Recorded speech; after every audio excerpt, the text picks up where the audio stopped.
Hello, everyone, and welcome to another episode of Paranormal News. Tonight's article comes from Politico.eu, and the headline is 5G Bad for France's Climate Targets, says advisory body. The rollout of 5G has already proven controversial. It was written by Laura Kayali, and it was published December 19th, 2020. The development of 5G in France will likely increase greenhouse gas emissions in the next decade, the country's High Council on Climate said today. The carbon impact of 5G development could amount to between 2.7 and 6.7 million tons of CO2 equivalent in 2030. That's a significant increase compared to the tech sector's environmental impact, about 15 million tons of CO2 equivalent in 2020. The independent body wrote in a report. The report was commissioned by the French Senate in March to assess the impact of 5G on greenhouse gas emissions. The rollout of 5G has proven controversial in France. In September, dozens of elected officials from the Greens, Socialists, and left-wing France Unbowed asked for a moratorium until the summer because of uncertainties around the technology's health and environmental impact. But protests on the streets and local opposition by mayors were not enough to stop the 5G spectrum auctions. According to the High Council on Climate report, the rise of greenhouse gas emissions will be caused by the manufacturing of new 5G compatible electronic devices, such as smartphones and connected objects, and the construction of a new telecom networks and data centers. The rollout of 5G will also lead to more production and consumption of electricity. To limit the environmental impact, the independent body recommends to set European energy consumption norms for the usage phase of electronic devices and infrastructures. At the national level, the country's telecom regulator, ARCEP, could set objectives for operators. And that is the end of the article. So this one is a little bit confusing, to be honest with you, because it says 5G bad for France's climate. So you're thinking that the 5G itself is somehow damaging the climate. But what they're saying in the article itself is that it's not necessarily the 5G itself that's bad for the environment, but the manufacturing of all the new 5G compatible devices that's going to be bad for the environment. So I don't know. I don't know either way. I brought this one to you because 5G has been very controversial. There's a lot of quote unquote conspiracy theories about 5G, about whether it's safe or whether it's not safe, if it'll cause cancer. There's all kinds of crazy things people have said about 5G. Are all of those things false? Or are any of those things true? To be totally and completely honest with you, I have absolutely no idea.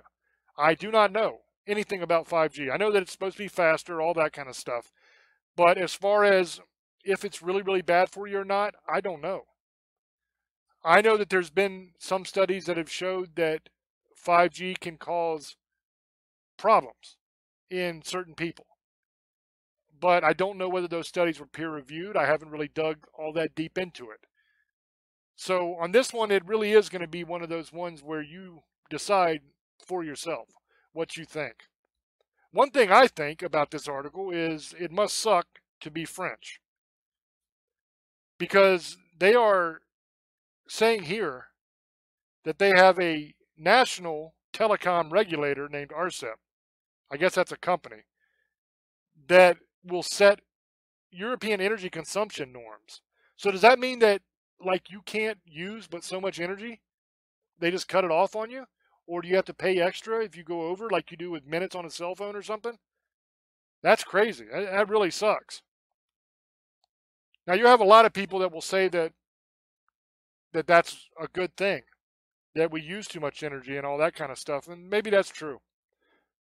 I happen to think that a lot of this quote unquote green movement stuff is kind of nonsense, to be honest with you. I love nature. I'm a hunter. I'm an outdoorsman. I live in the mountains. I take very good care of my mountain and my forest. I don't litter. I don't destroy it.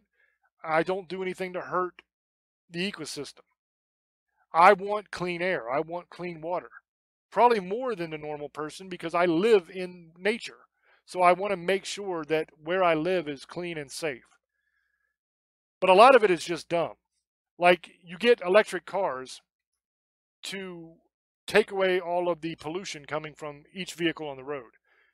But then the electric cars have to be charged, and the electricity that charges the cars is created by burning coal at a power factory.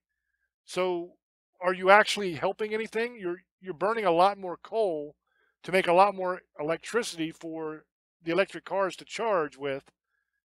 Yes, you're taking the combustion engine off the road and replacing it with an electric engine, so you don't have the stuff coming out of the tailpipe, but you have a lot more coal being burnt to produce the electricity. So have you gained anything? I doubt it. I don't know the exact numbers on it. Maybe somebody does, and you can put that down in the comments section. But to me, it just seems like you're not gaining anything really, because the amount of coal that has to be burned to produce the electricity to power these things has got to be close, if not more, than the car itself that you're trying to replace. And I think a lot of it is like that. Like they'll have what they call carbon offsets, where you're only allowed so many carbon credits.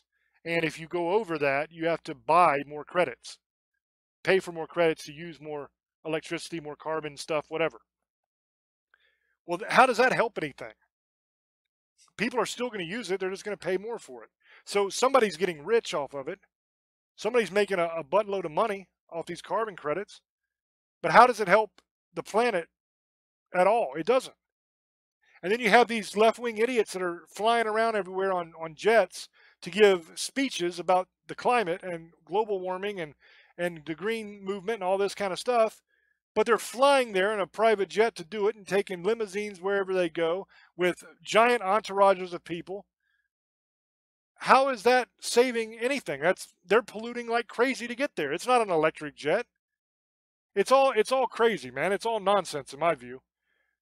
And like I said, I'm a guy that I love nature. I love clean air, clean water. I want all that. I don't want pollution. I don't want a bunch of nasty stuff in the air. I want to be able to breathe. But all I'm saying is I think that a lot of these people that lecture us about nature and about climate are full of crap. I think it's a power grab. It's for money. They want to control you and they want to take your cash. That's all it is. They don't give a damn about the planet. If they gave a damn about the planet, these idiots wouldn't be flying across the country every week or two to give speeches and to have meetings and all that stuff. They could do all that stuff on Zoom. They don't have to fly all the way across the country in a private jet to give a speech. How is that protecting the earth? It's not. It's making things worse if what you're saying is true. And let me ask you another question. If a lot of these people actually believe that we only have 12 years left on Earth because that's how bad it's gotten with global warming and climate change and all that, that there's only 12 years left, and if we don't do something soon, it's over for us. Okay, so what happens with climate change? The main thing they're worried about is ice melting, sea levels rising, and flooding happening, and worse storms and all that kind of stuff. So why are these idiots buying property on the beach? You got a lot of these lefties that are buying beach houses and stuff. Now, if they really believed that we only have 12 years left because of climate change, the last place they would buy a house is in the middle of the damn beach where they're guaranteed to be flooded. They're full of crap. That's my view. You may have a different one, and please feel free. Leave it down in the comments if you disagree, and I'm open-minded. Try to convince me. But I seriously doubt it. So anyway, that's the end of this episode. I hope that you enjoyed it, and I hope that you're not too mad at me. And I love you all anyway. Until I speak to you again, love many, trust few, and do harm to none. God loves you, and so do I. Bye-bye.